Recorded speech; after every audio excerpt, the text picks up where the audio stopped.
Hi, my name is Cassie, and I'll be reading chapter 19 of the book Year of the Dog by Grace Lin. On the night of the school play, the sky was as quiet as a feather falling. It was still and silent without movement from the wind or snow. I couldn't understand it all. How could it be so calm when the play was about to happen? Backstage, everyone was running around, getting dressed and putting on makeup. Tin cans were being polished, straw was taped on, and green backdrops were whizzing around. Kathy Small, who played Glinda, had gotten her hair permed just for the occasion.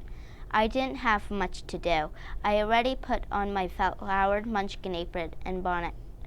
Even though I didn't look like a munchkin, my costume was perfect. Most of the munchkins had used old clothes belonging to their parents or grandparents to make their costumes, but my parents didn't have anything that looked right. So Mom and I went to the store and I picked out a leaf green material with delicate rosebuds scattered on it. It was called calico, which was the American pioneers girls wore, which is exactly right for a munchkin. I also had my gift that I was supposed to hand to Dorothy. It was a shoebox covered with sapphire blue wrapping paper and a big red bow.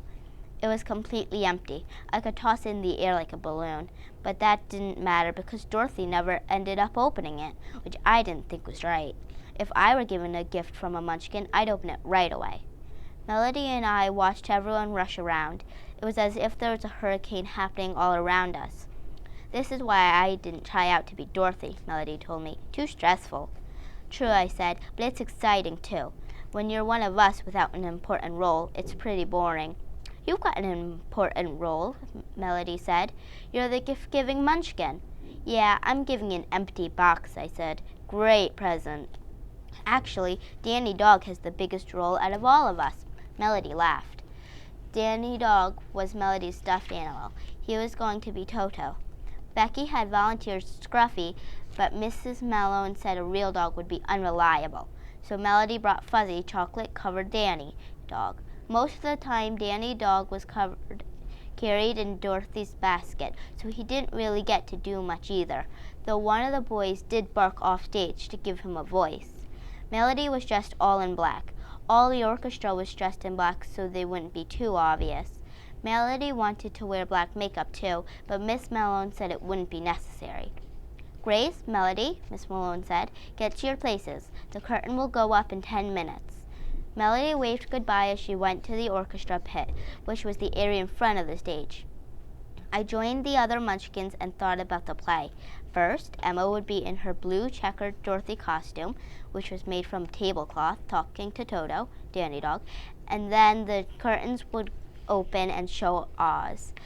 The munchkins would come and sing, then I would give the gift.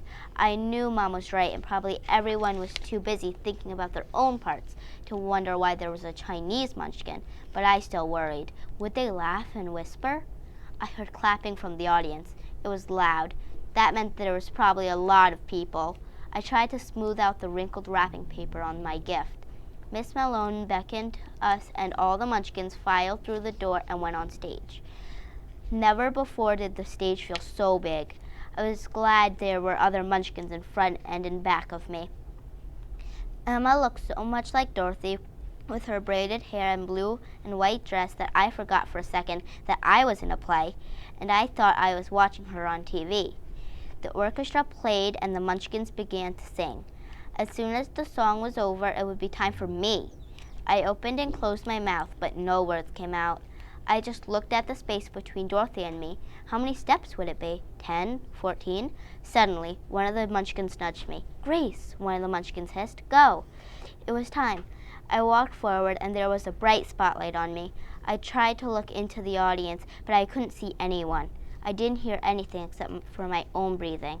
With every step, I got closer to Emma, and she smiled at me, a play smile full of teeth, one for the audience. As soon as she took the gift, I felt like I was giving her a 10-pound sack of rice.